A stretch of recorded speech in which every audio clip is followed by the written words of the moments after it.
మనము దైవ గ్రంథంలో ఒక మాట ధ్యానించుకుందాం. పోయిన వారం ఏ మాట చెప్పాం? పోయిన వారం మొదటి భాగం చెప్పాం.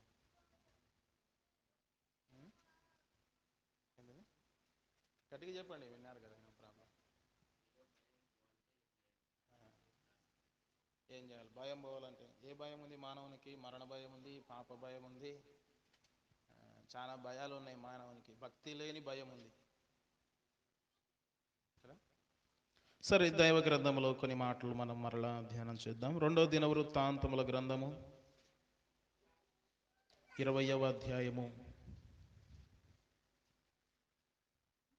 7వ వచనాన్ని చదువుదాం. నీ జనులైన ఇశ్రాయేలుల ఎదుట నుండి ఈ దేశపు కాపురస్తులను తొలివేసి నీ స్నేహితుడైన అబ్రహాము యొక్క సంతతికి దీని శాశ్వతముగా నీవిచ్చిన మా దేవుడవు నీవే. చిన్న ప్రార్థన చేద్దాం. కరుణగల దేవానికి స్తోత్రం. చదివిన మాటలను దీవించండి దేవా. అల్పుడను అయోగ్యుడను నన్ను మరుగుపరచండి. మీరే మాట్లాడాలని, మీరే ఆత్మీయ క్షేమం దయచేయాలని, ఆ ఆత్మ మీ వాక్యం విని బలం పొందుకొని మంచి నేలలో పడినట్టుగా ఫలించినట్టుగా మీరు అభివృద్ధి చేయాలని మీరే సహాయం చేదురని యేసయ్య నామములో ప్రార్థించి వేడుకుంటున్నాం తండ్రి, ఆమేన్. ఇందాక సహోదరుడు చాలా చక్కని మాట చెప్పాడు. బైబిల్లో రాయబడిన మాట వింటాం, అయితే మర్చిపోతాం. కానీ మంచి నేలలో పడినవాడు ఏం చేస్తాడంట? ఫలిస్తాడు, అభివృద్ధి పొందుతాడు. అంటే మంచి నీళ్ళలో పడిన వాని లక్షణాలు ఎట్లా ఉంటాయంటే చెప్తాను చూడండి సింపుల్గా. బాగా వాక్యాన్ని వింటాడు. ఏం చేస్తాడు? బాగా వాక్యాన్ని వింటాడు. తర్వాత దాని ఇంటికి వెళ్ళినాక ధ్యానం చేస్తారు. ఏం చేస్తారు? మరలా ఇంటికి వెళ్ళినాక ధ్యానం చేస్తారు. రాసుకునే గుణం ఉంటుంది మొదట.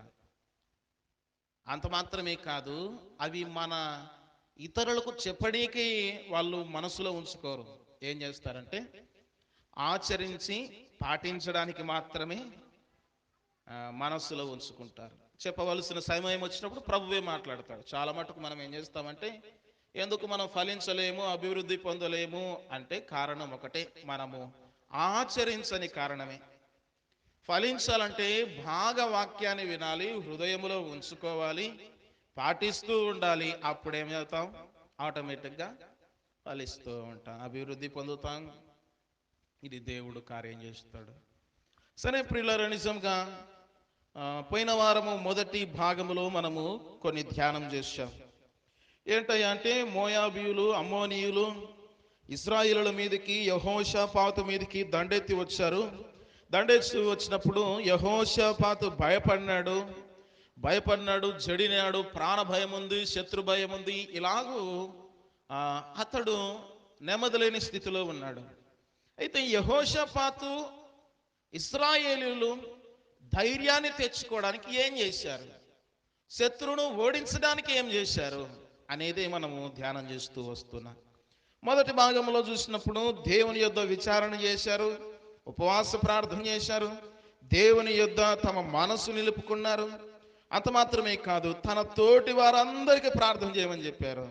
అంత మాత్రమే కాదు, దేవుని సహాయము కొరకై అందరూ కూడుకొని ఒక చోట ప్రార్థన చేశారు.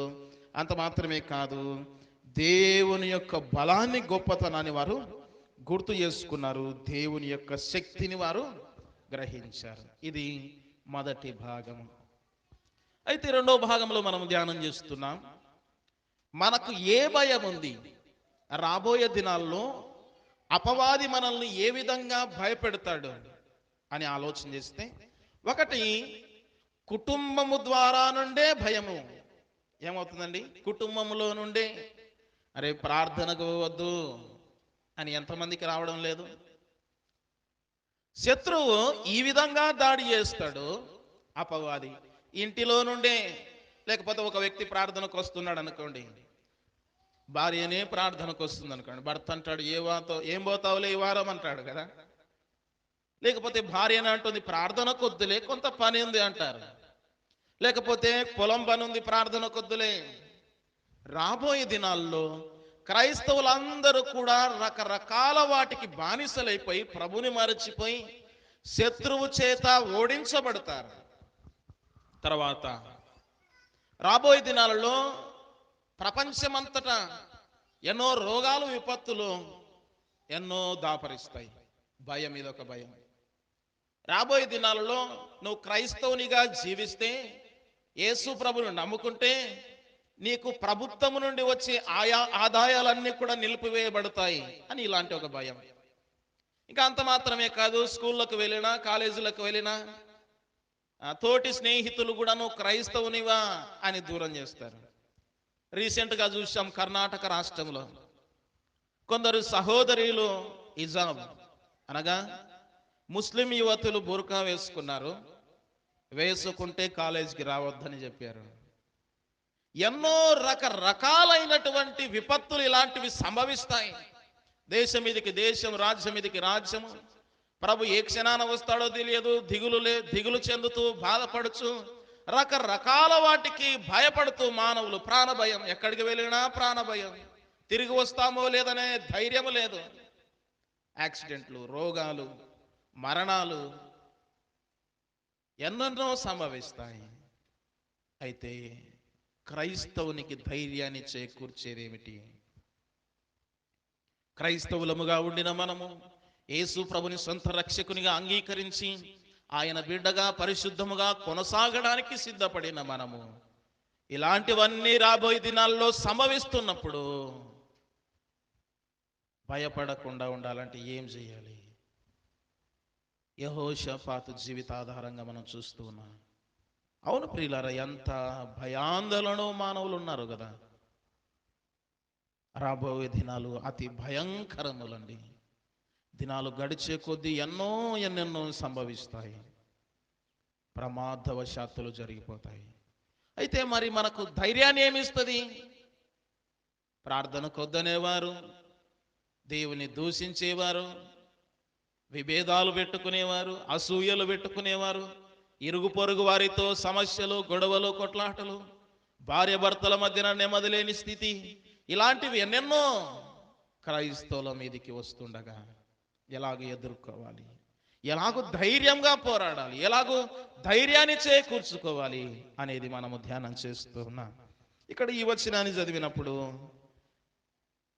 ఒక మాట మనం చూస్తున్నాం. చివరి మాట, మా దేవుడవు నీవే. యెహోషాపాతు అంటున్నాడు,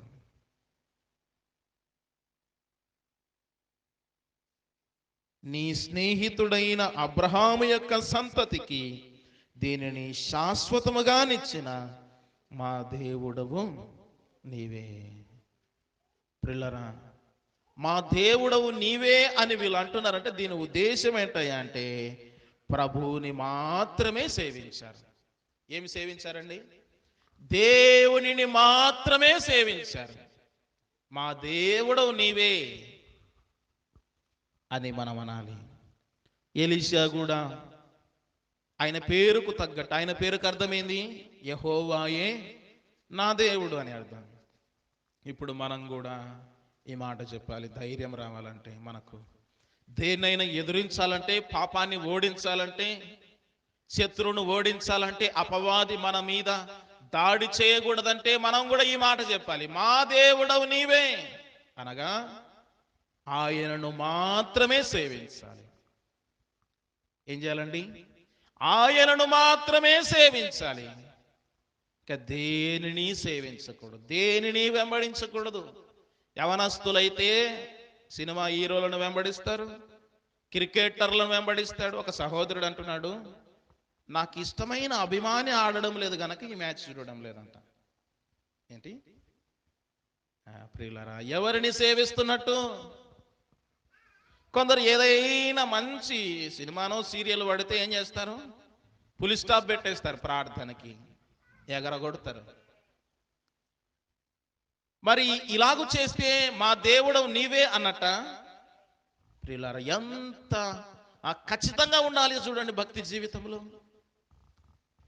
ఒక నిబద్ధత, ఒక నిశ్చయత, ఒక క్రమము అనేది మనకు అవసరము. నిజంగా నోటి మాటలతో గాక మన క్రియలలో చూపించాలి, మా దేవుడవు నీవేనైనా అని. నిన్నే మేము సేవిస్తాం, నిన్నే వెంబడిస్తాం. బైబిల్లో చెప్పబడింది కదా, నన్ను సేవించేవాడు నన్ను వెంబడిస్తారు. ఆయనను ఎవరైతే సేవిస్తారో వారందరూ కూడా ఆయనను వెంబడిస్తారు. ఆయనను సేవించడం అంటే ఆయనను వెంబడించడం. ఆయనను మాత్రమే మనము సేవించాలి, ఆయనను మాత్రమే మనం వెంబడించాలి. ఈ ఉదయకాలం మన జీవితాలలో భక్తి ఓడిపోతే నష్టం పొందుతాం. ఒకవేళ మనము దేవుడిని మాత్రమే సేవించకుండా ఉంటే అపవాది మన విజయము తీసేసుకుంటాడు. ఒకవేళ వీరు కూడా ఇశ్రాయేలు ప్రజలు కానీ యెహోషాపాతు కానీ మా దేవుడు నీవే అని అనకపోతే వీళ్ళు ఓడిపోయేవారే కదా, వీళ్ళకు ధైర్యం వచ్చేది కాదు కదా. వీరు ఇలాగ చెప్తున్నారు, మా దేవుడవు నీవే. అలా కాకుండా మా దేవుడవు నీవు కాదు, విగ్రహాలు దేవుడు మాకు అని చెప్పింటే గెలిచేవారా? వీరికి ధైర్యం వచ్చేదా? ఇప్పుడు నువ్వు చెప్పు, నా దేవుడవు నీవేనైనా అని నువ్వు చెప్తే ఎంత ధైర్యం కదా. నా దేవా అంటే ఎంత ధైర్యం మనకి. ఒకవేళ చిన్న పిల్లలు ఉన్నారనుకోండి, వాళ్ళ నాన్న చాలా దూరంలో ఉన్నాడు, ఒక చిన్న కుక్క పిల్ల వెంబడిస్తుంది, తండ్రి దూరంగా ఉన్నాడు గనక అతడు భయపడతాడు. అదే తండ్రి దగ్గరకు వచ్చేసరికి ఏమంటాడు? ధైర్యంగా నిలబడతాడు. ఎందుకు? తండ్రి పక్కన నా తండ్రి వచ్చాడని. అలాగే ప్రియులారా, మనము కూడా మన ఆత్మీయ జీవితంలో నా దేవా అని మనం చెప్పాలి.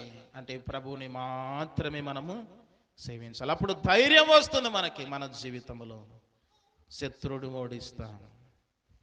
తర్వాత విషయాన్ని చూద్దాం. చూడండి, వీళ్ళు ఏం చేశారు? 8వ వచనం చూడండి. వారందులో నివాసము చేసి కీడైనను, యుద్ధమైనను, తీర్పైనను, తెగులైనను, కరువైనను మా మీదికి వచ్చినప్పుడు మేము ఈ మందిరము ఎదుట నీ ఎదుటను నిలబడి మా శ్రమలలో నీకు మొరపెట్టిన ఎడల. ప్రియులారా, ఈ మాటలు మనం చదివినప్పుడు దేవుని మందిరములో నిలబడి, ఆయన ఎదుట నిలబడి మనం ఏం చేయాలి? మొరపెట్టాలి. ధైర్యం రావాలంటే మనకి ఏ సమస్యనైనా ఎదుర్కోవాలంటే, అది అనారోగ్య సమస్య అయినా, కుటుంబ సమస్య అయినా, ఇరుగు పొరుగు వారి సమస్య అయినా, అది రాజకీయపరమైన సమస్య అయినా, ఎలాంటి సమస్యలైనా మనం ఎదుర్కోవాలంటే మొదట నిలబడాలి. ఎక్కడ? దేవుని మందిరంలో, దేవుని ఎదుట నిలబడాలి. నిలబడి ఏం చేయాలి? మొరపెట్టాలి. నిలబడాలంటే ముందర మనకు అంత ధైర్యం కావాలి. ఎప్పుడు నిలబడతాం? మనలో పాపము లేనప్పుడు నిలబడతాం. ఒకవేళ పాపం ఉందనక నిలబడతాం. ఒక వ్యక్తి తప్పు చేశాడు, దొంగతనం చేశాడు, నిలబడతాడా? అక్కడే ఏం చేస్తాడు? పారిపోతాడు. నిలబడడు. అక్కడ పాపం పట్టుకుంటుంది, పారిపోతాడు. కానీ మనము నిలబడాలంటే మొదట పశ్చాత్తాపడాలి. అలాగ పశ్చాత్తాపడి దేవుని ఎదుట ఆయన మందిరములో మనము నిలబడి దేవునికి మొరపెట్టాలి. రెండో విషయం ఏంటండి? దేనైనా ఎదుర్కోవాలంటే, భక్తి జీవితము సాఫీగా కొనసాగాలంటే మనం ఏం చేయాలి? దేవుని ఎదుట నిలబడి మొరపెట్టాలి. దేవుని సన్నిధిలో మనం దేవుని మందిరానికే రాలేము. కొన్నిసార్లు సాకులతో సాగిపోతాం.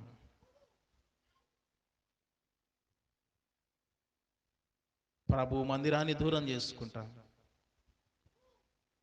ప్రియ దేవుని బిడ్డలరా, దేవునికి మొరపెడదాం. మనము ఖచ్చితంగా మనకు ధైర్యాన్ని ఇస్తాడు. దేనినైనా జయించడానికి ధైర్యాన్ని ఇస్తాడు. వీళ్ళు కూడా దేవుని ఎదుట మొరపెడుతున్నారు. చాలా బాధల్లో ఉన్నారు, శత్రువులు మీదికి వస్తున్నారు. అంత మాత్రమే కాదు, వీరికి అందరికి కూడా భయం ఆవరించింది చుట్టూ. ఏం జరుగుతుందో, ఏమవుతుందో, శత్రువులు మీదకి వచ్చేస్తున్నారు, దండెత్తి వస్తూ ఉన్నారు అని చెప్పేసి వీరు గ్రహించి ముందుగానే ఏం చేస్తున్నారు? దేవుని మందిరం ఎదుట, ఆయన ఎదుట, దేవుని మందిరం ఎదుట నిలబడి వారు మొరపెడుతూ ఉన్నారు, దేవునికి మొరపెడుతూ ఉన్నారు. ఎన్నో చోట్ల చూస్తాం దైవ గ్రంథంలో ఆయనకు మొరపెడితే స్వస్థత, విడుదల, రక్షణ, విమోచన, క్షమాపణ ఎన్నో ఉన్నాయి. మొరపెట్ట మనం మొర్రపెట్టక గుర్రు పెట్టి నిద్రపోతాం. ఏంటండి ప్రియులారా, మొరపెడదాం దేవుని సన్నిధిలో. మొరపెడితే ధైర్యాన్ని పొందుకుంటాం. ధైర్యము దేవుడు ఇస్తాడు, భయపడవలసిన పని లేదు. ధైర్యం పొందుకుంటాం. ఎప్పుడండి? మొరపెడితే ప్రార్థన చేయడం. మొరపెట్టడం అంటే ఎంతగా మొరపెట్టారో వీళ్ళు. నిజంగా వీళ్ళు ఇంత ధైర్యము పొందారంటే ఎంతగా మొరపెట్టారు. ఉదాహరణకి మనల్ని ఒకరు తరుముతూ ఉన్నారు, ప్రాణ భయంతో పారిపోతూ ఉన్నాం. అలాంటి సమయంలో లేకపోతే సింహం మనల్ని వెంటాడుతున్నాను, అడవిలో ఒక్కరు దొరికారు, ఎంత ప్రాణభయంతో పరుగులు ఎడతారు కదా, ఎంత ప్రాణభయంతో పరుగులు ఎడతారు. అలాంటి స్థితిలో నుండి బయటపడడానికి ఎంతగా మొర పెడతాం కదా. కేకలు వేస్తారు కొందరైతే, ఎవరైనా ఉన్నారా, రక్షించండి రక్షించండి అని కేకలు. అంతటి అనుభవాన్ని వీళ్ళు కూడా కలిగి ఉన్నారు. కేకలు వేస్తున్నట్టు మనం గమనించవచ్చు. ప్రభువా మమ్మల్ని రక్షించునైనా, మా దేశమును బాగు చేయనైనా, మా మీదికి శత్రువులు దండెత్తి వస్తున్నారు, ప్రభువా మమ్మల్ని రక్షించునైనా అని ఎంతగా మొరపెట్టింటారు. దేవుని ఎదుట నిలబడినారంటే ఎంతగా పశ్చాత్తాపడింటారు కదా, ఎంతగా తమ ప్రాణముల కొరకు మొరపెట్టింటారు కదా.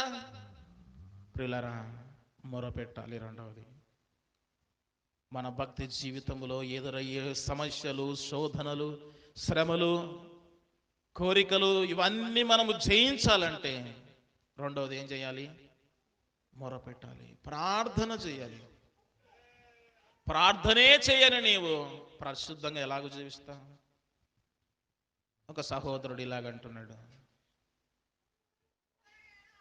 నేను బాగా ప్రార్థన చేస్తున్నా. బాగా ప్రార్థన చేస్తే ప్రవర్తన ఎలాగో మారదు? ప్రార్థన చేసిన వాని ప్రవర్తన మారుతుంది, ప్రార్థన చేయని వాని ప్రవర్తన మారదు. ప్రార్థన చేయకపోతే ప్రవర్తన మారదు, ప్రవర్తన మారకపోతే ప్రార్థన చేయలేడు.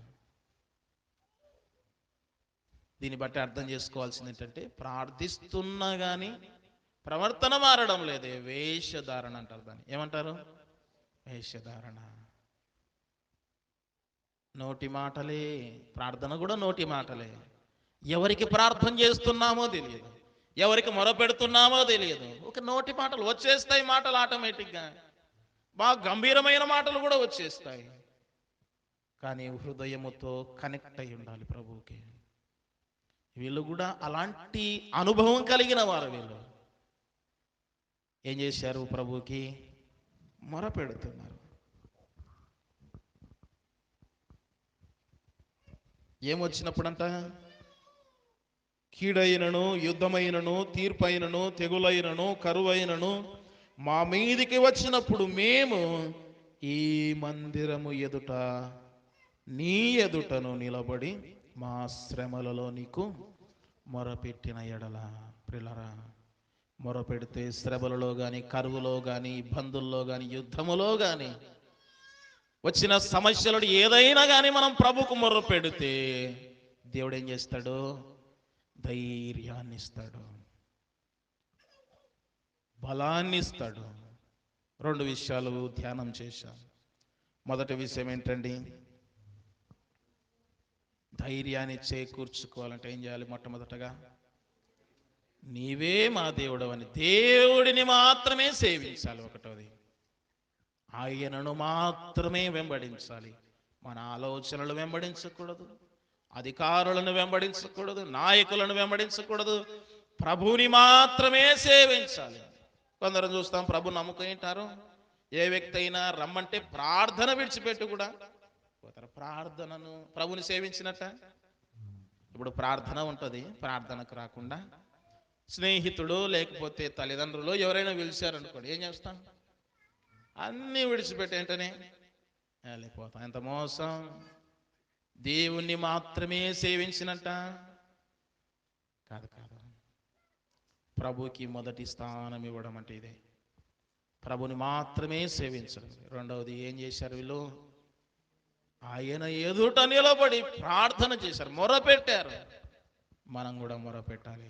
సంఘం కొరకు మొరపెట్టాలి, ఇరుగు పొరుగు వారి కొరకు, స్నేహితుల కొరకు, గ్రామము కొరకు, మార్పు లేని వారి కొరకు, రక్షణ లేని వారి కొరకు, త్రాగుబోతుల కొరకు, వ్యభిచారుల కొరకు, లంచగుండిల కొరకు, దేశములో ఉండినటువంటి పాప మలినం కొరకు మొరపెట్టాలి. ఎన్నో ప్రార్థన చేయవలసిన సంగతులు ఉండగా ప్రార్థన మానిన సోమరులు ఎందరో ఉన్నారు. ప్రార్థన చేద్దాం. కడుపార తిని అనే మాట ఎన్నిసార్లు రాయబడింది బైబిల్లో? ఏం చేశారంట వీళ్ళు? చాలా మంది కడుపార తిని కంటారా నిద్రపోయారు. అట్లొద్దు, మొరపెడదాం. ఏ సమస్య అయినా కానీ, కరువైన లేమి స్థితి ఏది ఉండినా, ఆర్థికంగా బలపడకపోయినా మొరపెడదాం దేవునికి. అంతే. మొరపెడితే ఆయనకు అసాధ్యమైనది ఏదైనా ఉన్నదా? ఏది లేదు. మొరపెడదాం. మూడో విషయాన్ని ధ్యానం చేద్దాం. చూడండి, మూడో విషయం 9వ వచనం చూడండి. నీవు ఆలకించి మమ్మను రక్షించుదువని అనుకొని ఇచ్చట నీ నామ ఘనత కొరకు ఈ పరిశుద్ధ స్థలమును కట్టించారు. ఇక్కడ చూస్తే నీ నామ ఘనత కొరకు పరిశుద్ధ స్థలం అంట. మూడవదిగా ఘనపరిచారు ప్రభుని. ఏం చేశారు? ఆయన నామమును ఘనపరిచారు. ఎవరిని ఘనపరిచారు? దేవుణ్ణి. మొదటి సమూయేలు గ్రంథము 2వ అధ్యాయం 30వ వచనములో చూస్తాం. నన్ను ఘనపరచువానిని నేను ఘనపరచుదును. ఘనత పొందాలంటే మనం ప్రభువుని ఘనపరచాలి. ఘనత పొందాలంటే కలహమునకు దూరముగా నుండుట నరునికి ఘనత అని రాయబడింది. కొట్లాటలకు దూరంగా ఉండాలి ఘనత పొందాలంటే. ప్రియులారా, మూడవది, మనకొచ్చినటువంటి సమస్య ఏదైనా ఎదుర్కోవాలంటే, కరువైనా, తెగులైనా, హింసైనా, భయమైనా, ఏదైనా మనం పొందుకోవాలంటే, ఎదుర్కోవాలంటే ఏం చేయాలి? మూడవదిగా ప్రభువుని ఘనపరచాలి, గొప్ప చేయాలి. ఆయనను గొప్ప చేయాలి. ఆయనను మాత్రమే ఘనపరచాలి. ఘనపరచుట ఎంత మంచిది! ఆయన నామమును ఘనపరచుట ఎంత మంచిది! కనుక ప్రియులారా, ఘనపరచుదాం. మన ప్రవర్తన క్రియల ద్వారా ఆయనను ఘనపరచుదాం. ఒకవేళ మనం మంచిగా భక్తి దేవుని సన్నిధిలోనికి అనేకులను త్రిప్పినప్పుడు అది ఎవరికి ఘనత? ప్రభు ఘనత. దీన్ని ఏమంటారు? ప్రభువుని ఘనపరచడం. ఇలాగూ ఘనపరచాలి. ఒకవేళ మనం భక్తిగా జీవిస్తున్నప్పుడు, ఆహా ఎంత మంచి విశ్వాసుడు వీడు, వేషధారణ ఏమీ లేదు, ఎమ్మకి ఎంత మంచి ప్రార్థన చేస్తుంది, లోకముతో సంబంధం లేకుండా ఎంత మంచిగా ఉంది ఈమె అన్నప్పుడు ఎవరికి ఘనత? ప్రభు ఘనత. దీన్నే ప్రభుని ఘనపరచడం. మన ప్రవర్తన ద్వారా ప్రభుని ఘనపరచడం, మన క్రియల ద్వారా ప్రభుని ఘనపరచడం, మన మాటల ద్వారా ప్రభుని ఘనపరచడం, మన చూపుల ద్వారా ప్రభుని ఘనపరచడం, మనము చేసే ప్రతి క్రియల ద్వారా ప్రభుని ఘనపరచాలి. అప్పుడు ధైర్యం వస్తుంది. ఎందుకు? నేను దేవునికి ఇష్టముగా జీవించి ఆయన నామ ఘనత కొరకు నేను బ్రతుకుతున్నాను గనక అనే ధైర్యం మనకు వస్తుంది. ఆయన నామ ఘనత కొరకు బ్రతికి ఆయనను ఘనపరచాలి. వీరు కూడా అదే చేశారు. ఆయన నామ ఘనత కొరకు, ఆయనను ఘనపరచుట కొరకు ఒక మందిరాన్ని ఏర్పాటు చేసుకున్నారు. ఇది పాత నిబంధనల్లో. ఇప్పుడు కొత్త నిబంధనకు వచ్చేసరికి మందిరం యొక్క నిర్వచనం ఏంటంటే, మన హృదయమే దేవుని ఆలయం. ఇందులో ప్రభుని ఉంచుకోవాలి ఘనపరచడానికి. మన హృదయంలో ప్రభుని ఉంచుకోవాలి ఘనపరచడానికి. 3 విషయాలు ఇంతవరకు మనం నేర్చుకున్న వారు చెప్దాం. మనం ధైర్యం పొందుకోవాలంటే, మన జీవితంలో ఏదైనా ఎదుర్కోవాలంటే మనము చేయాల్సింది ఏంటి? మొట్టమొదటగా దేవుని మాత్రమే సేవించాలి. రెండవది ఏం చేయాలి? దేవుని ఎదుట నిలబడి ఏం చేయాలి? మొరపెట్టాలి. నిలబడే ధైర్యం ఎప్పుడు వస్తుంది? పాపము లేనప్పుడు. మూడవది ఏం చేయాలి? ధైర్యాన్ని చేకూర్చుకోవాలంటే ఆయన నామమును ఘనపరచాలి. ఎలా ఘనపరచాలి? మాటల ద్వారా, క్రియల ద్వారా, ప్రవర్తన ద్వారా, దేవునికి ఇష్టంగా జీవించడం ద్వారా. అంతే కదా అని మాటలో చెప్పాలంటే. తర్వాత 4వ విషయాన్ని చూద్దాం. చూడండి, 20వ అధ్యాయం 12వ వచనం చూడండి. మా దేవా, నీవు వారికి తీర్పు తీర్చవా? మా మీదికి వచ్చు గొప్ప సైన్యముతో యుద్ధము చేయుటకు మాకు శక్తి చాలదు. చాలండి. ఏమంటున్నారు వీళ్ళు? దేవా, నీవు వారికి తీర్పు తీర్చవా? మా మీదకి వచ్చు ఈ గొప్ప సైన్యముతో యుద్ధము చేయట మాకు శక్తి చాలదయ్యా. నువ్వు చూసుకోవయ్యా, నువ్వు తీర్పు తీర్చు వాళ్ళకి అంటున్నారు. దీన్ని బట్టి మనం అర్థం చేసుకోవాలి ఏంటంటే, మాకు శక్తి చాలదంటే దేవుని ఎదుట వారి బలహీనతలన్నీ ఒప్పుకుంటున్నారు. ఏం చేస్తున్నారండి? దేవుని ఎదుట బలహీనతలు ఒప్పుకుంటున్నారు. మనం కూడా బలవంతులం కావాలంటే, బలాన్ని చేకూర్చుకోవాలంటే, ధైర్యాన్ని పొందుకోవాలంటే మన బలహీనతలన్నీ దేవుని ఎదుట ఒప్పుకోవాలి. ఏం చేయాలండి? దేవుని ఎదుట మనం బలహీనులమని ఒప్పుకోవాలి. వీళ్ళంటారు, మాకు శక్తి చాలదు ప్రభువా. మనం కూడా ఏ పనైనా చేయాలనుకుంటే కొంతసారి మన స్వశక్తితో చేస్తాం. నాకు తెలియదా నేను పాడలేని పాట, నాకు తెలియదా నేను చెప్పలేని వాక్యం, నాకు తెలియదా అంటే మన శక్తి మీద ఆధారపడతాం. వీళ్ళు అంటున్నారు, మాకు శక్తి చాలదు ప్రభు. ఎంత యథార్థత ఉందో చూడండి వీళ్ళకి. మనం కూడా ఎవరినైనా ఎదుర్కోవాలంటే అపవాదిని, శోధనలను, శ్రమలను, భయాన్ని ఎదుర్కోవాలంటే మనం కూడా దేవుని ఎదుట ఇలాగే చెప్పాలి. ప్రభు, నాకు శక్తి చాలదు నైనా, నేను ఒక చోటుకి వెళుతున్నా, నాకు శక్తి చాలదు, నేను చెప్పలేను ప్రభు, నాకు శక్తి చాలదు ప్రభు, నీవు సహాయం చేయనైనా, నాకు శక్తి చాలదు ప్రభు, నేను మాట్లాడడానికి చేత కాదు నైనా. ఈ అనుభవం మనకు రావాలి.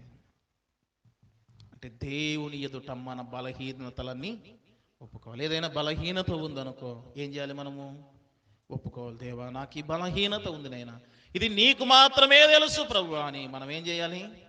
ఒప్పుకోవాలి. మనం ఒకవేళ మన బలహీనతలు ఒప్పుకొనకపోతే, ఒప్పుకొనని వాడు వర్ధిల్లడని చూస్తున్నాం. ఒప్పుకోకపోతే దేవుడు చూస్తున్నాడు. మన బలహీనతలన్నీ ఆయన చెంత ఒప్పుకోవాలి. మనం కూడా అనాలి, ప్రభువా, నాకు శక్తి చాలదునైనా నీవు ధైర్యాన్ని, నాకు శక్తినివ్వు ప్రభువా అని ఒప్పుకోవాలి. 4 విషయాలు చూశాం ప్రియులారా. 4 విషయాలు. ఏంటి 4వ విషయం?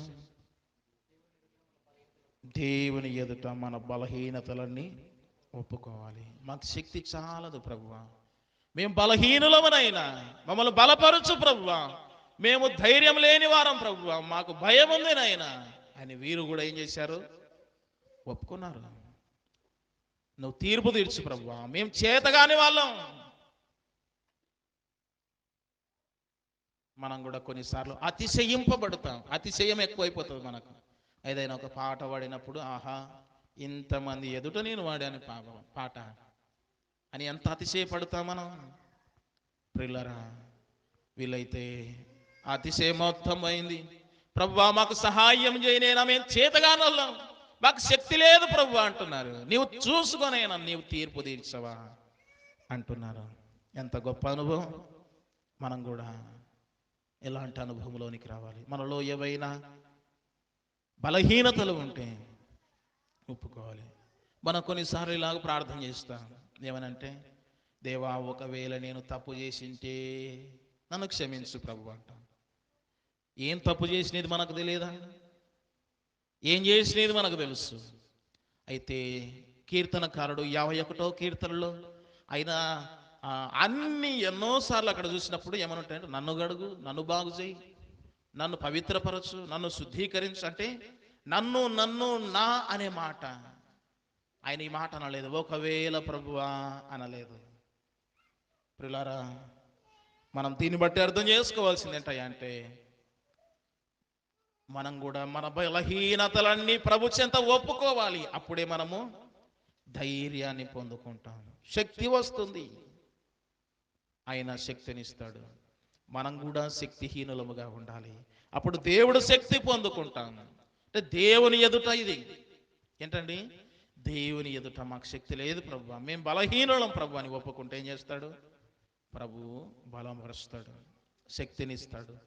తర్వాత 5వ విషయాన్ని చూద్దాం. చూడండి, 5వ విషయం అదే 12వ వచనం. మిగిలినది చదువుదాం. 12వ వచనం. ఏమి చేయుటకు మాకు తోచదు, నీవే మాకు దిక్కు అని ప్రార్థన చేశారు. ప్రియులారా, 6వ మాటగా 5వ మాట ఏంటంటే నీవే మాకు దిక్కు అన్నారు. ఏమన్నారు? నీవే మాకు దిక్కు అంటే ఏ దిక్కు చూడలేదు. 5వ మాట ఏమిటి? నీవే మాకు దిక్కు అంటే ఇంకా మిగతా దిక్కులన్నీ కూడా చూడడం లేదు, దేవుని దిక్కు మాత్రమే వీళ్ళు చూస్తున్నారు. మనం కూడా ఏదైనా సమస్య వచ్చినప్పుడు ఇండ్ల పక్కనలో దిక్కు చూడకూడదు. ఎవరి తట్టు చూడాలి? దేవుని తట్టు. అన్ని దిక్కులు ఇంకా మానేయాలి. ఏ దిక్కు చూస్తున్నావో నీవు? సహాయం కొరకు, అపవాదిని ఎదిరించుట కొరకు, బలం పొందుకోవడానికి, నీకుడున్నటువంటి కరువైన, హింసైన, బాధైన, శ్రమైన, లేమైనా ఏవైనా నీవు కలిగి ఉండినప్పుడు దాన్ని ఎదుర్కోవాలంటే ఏం చేయాలి? దేవుని దిక్కు మాత్రమే చూడాలి. వీళ్ళు కూడా అదే చేస్తున్నారు. ఏమంటున్నారు? దేవా నీవే మాకు దిక్కు ప్రభు అంటున్నారు. ఈ మాట చెప్తామా మనము? నీవే మాకు దిక్కు నాయనా, నీవే మాకు దిక్కు అని మనం కూడా చెప్పడం ఎంత మంచిది. ప్రియులారా, దేవుని మాటలు మనం వింటున్నాం. ప్రియులారా, మన జీవితంలో ఎన్నెన్నో సంభవిస్తున్నాయి. కుటుంబాల నుండి వ్యతిరేకతలు, సమాజం నుండి వ్యతిరేకతలు, బయటి సంఘాల ద్వారా నుండి వ్యతిరేకతలు, ఎన్నెన్నో సమస్యలు, దేశం నుండి, నాయకుల నుండి, అధికారుల నుండి, మతస్థుల నుండి, అపవాదు నుండి, హృదయములో నుండి ఇలాంటివి ఎన్నెన్నో ఎదుర్కొంటున్నావు తలంపుల ద్వారా. అయితే ఇవన్నీ ఓడిపోవాలంటే నువ్వు చేయాల్సినవి దేవుని దిక్కు నీవు చూడాలి. దేవుని దిక్కు చూసినంత మటుకు సాఫీగా కొనసాగుతాం. ఒక మాట చెప్పనివ్వండి, లోతైన మర్మం. యేసు ప్రభువు సముద్రములో నీళ్లపైన నడుస్తున్నాడు. ఏం చేస్తున్నాడు? నడుస్తున్నాడు. ఒక ఆయన శిష్యుడు వచ్చాడు. ఆయన దగ్గరికి వచ్చి, ప్రభువా నేను కూడా నీలాగా నీళ్ళపైన నడుస్తానన్నాడు. సరే నడువు అని చెప్పాడు. దేవుని వైపు చూస్తూ నడుస్తున్నాడు. అయితే దేవుని వైపు చూడడం అనేసాడు. వెంటనే మునిగిపోసాగాడు. మన ఆత్మీయ జీవితంలో కూడా దేవుని వైపు చూస్తున్నంత మటుకు, దేవుని దిక్కు చూస్తున్నంత మటుకు సాగిపోతాం. లోకం దిక్కు చూస్తే పడిపోతాం.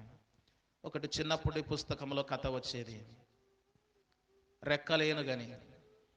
ఏంటండి? రెక్కలేను. అందరూ తోక పట్టుకొని ఒకరి తర్వాత ఒకరు పోతూ ఉంటారు. ఎక్కడికి? ఆకాశానికి పోతూ ఉంటారు. వాళ్ళు కింద ఉన్నోడు అడుగుతాడు. ఏమని అడుగుతాడంటే, అరే ఆకాశానికి పోతున్నాం కదా, అక్కడ గుమ్మడికాయలు ఎంతలాగుంటాయి అన్నాడు. వాళ్ళందరూ కూడా వాళ్ళ దృష్టి మొత్తం మారిపోయింది. తర్వాత కొద్దిసేపటికి, అరే కింద చూడరు ఎలా కనపడుతుందో లోకం అన్నారు. ఇలాగ అనుకుంటూ ఎంత లావు కనపడిందని చెప్పి ఇంత లావు అని చెప్పేసి చేతులు విడిచిపెట్టారు. అందరూ కూడా కింద పడిపోయారు. లోకం వైపు చూస్తే పడిపోతాం. వీళ్ళు కూడా ధైర్యాన్ని పొందుకోవడానికి గల కారణం ఏంటంటే దేవుని దిక్కు మాత్రమే చూశారు. వీళ్ళు అన్ని దిక్కులు మూసేయాలి. ఇక ఏ దిక్కు ఉంది నీకు?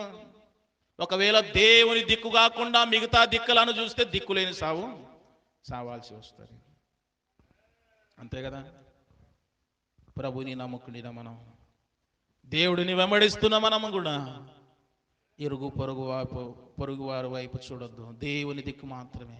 మనకు వచ్చిన కష్టం ఎంతదైనా కావచ్చు, మనకు అసాధ్యమైనదినే కావచ్చు, రోగమైన, బలహీనత అయినా,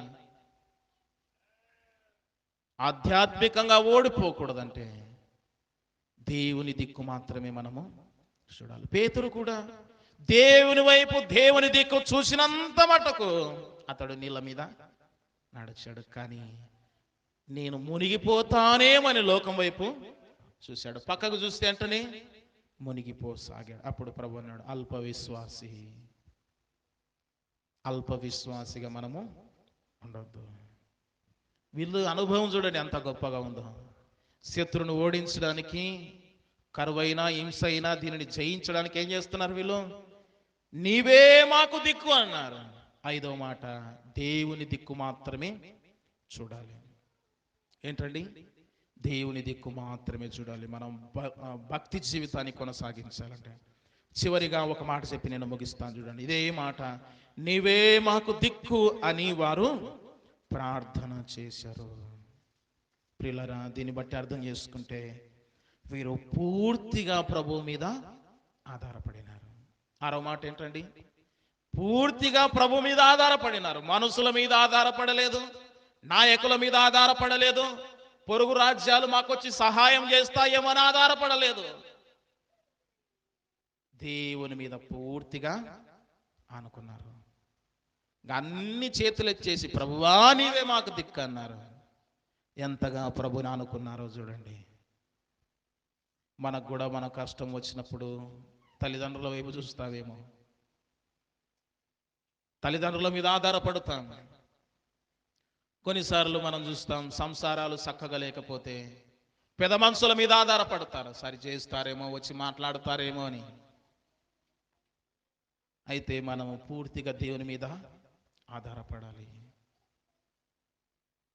కొన్నిసార్లు మనకు ధనము లేనప్పుడు, డబ్బు లేనప్పుడు, అనారోగ్యం ఉండినప్పుడు, రోగముతో హాస్పిటల్లో పడి ఉండినప్పుడు మనం ఏం చేస్తామంటే బంధువుల మీద ఆధారపడతాం, అన్నదమ్ముల మీద ఆధారపడతాం, తోబుట్టువుల మీద ఆధారపడతాం. కొన్ని సందర్భాలలో వాళ్ళు మనకు న్యాయం చేయలేకపోవచ్చు. ఎవరికి ఎవరు ఈ లోకంలో, చివరికి యేసే పరలోకంలో కదా. అయితే వీళ్ళు సహాయము చేయలేకపోవచ్చు కొన్ని సందర్భాలలో.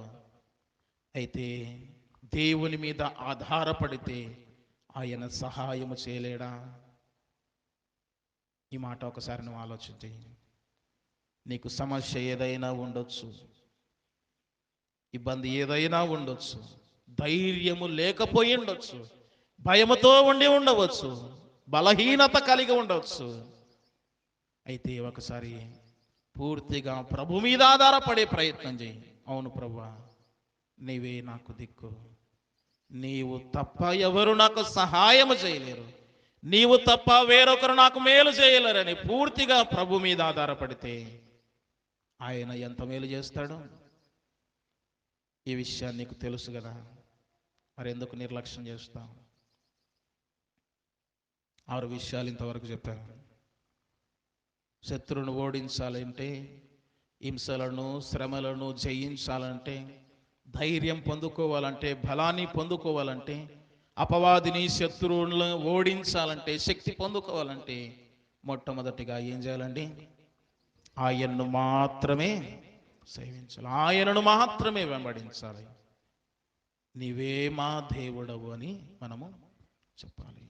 ఇంక వేరే దేవుడు ఉండొద్దు, తాయెత్తల దేవుడు ఉండొద్దు, ఆచారాల దేవుడు ఉండొద్దు, ఏ దేవుడు ఉండకూడదు. ఇంకా అన్ని దేవుళ్ళని తీసుకుపోయి పర్యాణం, నీవే దేవుడు అని చెప్పాలి. పటాల దేవుళ్ళన్నీ తీసేయండి. రెండవదిగా ఏం చేయాలి? మొరపెట్టాలి. ఎక్కడ? దేవుని ఎదుట నిలబడి, అంటే పశ్చాత్తాపడి మొరపెట్టాలి. మూడవది ఏం చేయాలి? ఆయన నామమును ఘనపరచాలి. ఎలాగో? అది క్రియల ద్వారా, ప్రవర్తన ద్వారా, సాక్ష్యము ద్వారా, ప్రభు పని ద్వారా మనం ఆయన నామమును ఘనపరచాలి. అప్పుడు మనము ఘనపరిస్తే ఆయన మనల్ని ఘనపరుస్తాడు, ఉన్నత స్థాయిలో ప్రభు వాడుకుంటాడు. ఇదే సూత్రం. నాలుగోది ఏం చేయాలి? దేవుని ఎదుట మనము ఒప్పుకోవాలి బలహీనతలన్నీ. నాకు శక్తి చాలదు ప్రభువా, నీవు శక్తిమంతుడవని ఒప్పుకోవాలి. మనము ధైర్యాన్ని పొందుకోవాలంటే దేవుని ఎదుట శక్తి లేని వారముగా ఉండాలి. శక్తి లేని వారం అయిపోవాలి. దేవుని ఎదుట మాత్రమే అప్పుడు బహిరంగంగా శక్తిని పొందుకుంటాం. దావీదు కూడా శక్తి లేని వాడయ్యాడు. యుద్ధము యెహోవాదే అన్నాడు, దేవుడు శక్తినిచ్చాడు, గొల్యాతును ఓడించాడు. ఐదవది ఏం చేయాలండి? నీవే మా దిక్కనగా దేవుని దిక్కు మాత్రమే చూడాలి. దిక్కులు చూస్తే మక్కులు మెరుగుతాయి, అంతే కదా. ఎక్కడ చూడాలి మరి? దేవుని దిక్కు మాత్రమే చూడాలి మనము, మనుషుల దిక్కొద్దు. అప్పుడు ధైర్యం వస్తుంది మనకు, అప్పుడు విశ్వాసాన్ని కాపాడుకుంటాం, శక్తిని పొందుకుంటాం. దిక్కులు చూస్తే మక్కులు ఎరుగుతాయి అంటే విశ్వాసములో పడిపోతాం. దిక్కులు చూడకుండా ప్రభు దిక్కు మాత్రమే చూస్తే ఆయన నీ దిక్కు చూస్తాడు. చివరిగా పూర్తిగా దేవుని మీద ఆధారపడాలి. ఇలా ఎన్నో లోతైన మాటలు ఇక్కడ మనం చూస్తున్నాం. ఇంకా బయట యంత్ర సిద్ధం ద్వారా ఎందరైతే దేవుని మాటలు వింటున్నారో ఒకసారి జీవితాలను పరీక్షించుకుందాం. ఇంకా యేసు ప్రభును నమ్ముకోకుండా భయపడుతూ రాబోయే దినాలను ఎదుర్కొనలేవని నువ్వు గ్రహించగలిగితే యేసు ప్రభుని సొంత రక్షకునిగా అంగీకరించు. రాబోయే దినాల్లో ఎన్నో రాబోతున్నాయి, రోగాలు, శ్రమలు, ఇబ్బందులు, ఎన్నెన్నో కరువులు రాబోతున్నాయి. ఇవి నువ్వు ఎదుర్కోలేవు, నిలబడలేవు. అయితే ఎవరైతే దేవుని మీద ఆధారపడి ప్రభుకు మొరపెడుతూ దేవుని బిడ్డగా జీవిస్తూ ఆయనను ఘనపరుస్తూ ఆయనను సేవిస్తూ ఆయనను వెంబడిస్తూ ఎంతమంది అయితే జీవిస్తారో వారు మాత్రమే ధైర్యాన్ని పొందుకుంటారు. ఇది సత్యం. కనుక యేసు ప్రభుని సొంత రక్షకునిగా అంగీకరించు. ఆయనను సొంత రక్షకునిగా అంగీకరించి ఆయన ఎదుట నీ పాపమును ఒప్పుకొని పరిశుద్ధునిగా తీర్చబడితే నీ జీవితాన్ని ఆయన మారుస్తాడు. యేసు ప్రభు లేకుండా ఇంకెంతకాలం జీవిస్తాం? పండగలు చేస్తూ, పబ్బాలు చేస్తూ, ఆచారాలు పాటిస్తూ, పద్ధతులను పాటిస్తూ హృదయంలోనికి యేసు ప్రభును చేర్చుకొనకుండా నువ్వు జీవిస్తే ప్రయోజనమా? ప్రయోజనము లేదు. కనుక ప్రియులారా, యేసు ప్రభు నీ కొరకు కల్వరి శిలువలో చనిపోయాడు, సమాధి చేయబడ్డాడు. ఆయన మూడవ దినాన మృత్యుంజయుడుగా తిరిగి లేచాడు. ప్రియ ప్రభు రాబోతున్నాడు. నువ్వు పండగలు చేసుకొని కాదు, నీ బ్రతుకు మార్చుకొని నిరీక్షణ కలిగి ప్రభు కొరకు ఎదురు చూచుట కొరకే ఈ కార్యం. ఆయన చనిపోయింది ఎందుకొరకో తెలియకుండా ఇవన్నీ చేస్తే ఆచారాలు, పద్ధతులు ఏం లాభం? ఆయన ఎందుకొరకు చనిపోయాడో తెలియకుండా రాబోయే దినాల్లో చేస్తారు. ఒకటి ఏమంటారు? ఈస్టర్. చొక్కాలు చించుకొని, రంగులు ఊసుకొని, మెరుగులు రుద్దుకొని, అయిపోగానే వేషం మార్చి మరుసటి రోజే బీరు బాటిల్ పట్టి, దీని కొరక ప్రభు సిలువలో మరణించింది. సిలువ యొక్క విలువ నీకు తెలియకపోతే ఎంత ప్రమాదంలో ఉన్నావు నీవు. ఆయన విలువ నీకు తెలుసా? ఆ సిలువ విలువ నీకు తెలుసా? నీ పాపం కడుగుట కొరకై ఎంత రక్తాన్ని గార్చాడో తెలుసా? ఎంతగా హింసించబడ్డాడో దేవుడైన దేవుడు, ఆ పరమును వీడిన దేవుడు ఈ భూలోకములో ఆయనకు సాటిరావు. అలాంటి దేవుడే మట్టి పురుగు లాంటి మన కొరకు ఎర్సలం వీధుల వెంట ఈడబడ్డాడు. ఆ సిలువ విలువ నీకు తెలుసా? తండ్రి అయిన దేవుడు కుమారుని లోకానికి పంపించినప్పుడు ఆయనపై ఉమ్మి వేశారు. ఎంత ఓర్చుకున్నాడు. ఈ విలువ నీకు తెలుసా? ఈడ్చినప్పుడు, కొట్టినప్పుడు, దూషించినప్పుడు ఆయన పలికిన మాట నీకు తెలుసా? విలువ. తండ్రి వీరేమి చేయించున్నారో వీరెరగరు. కనుక ప్రియులారా, యేసు ప్రభుని సొంత రక్షకునిగా అంగీకరించి ఆయన రాజ్యంలో ఉండాలని దేవుని మాటల ద్వారా హెచ్చరింపబడుతుంది. దేవుడు మన కొరకై కొన్ని మాటలు దీవించి ఆశీర్వదించునుగాక.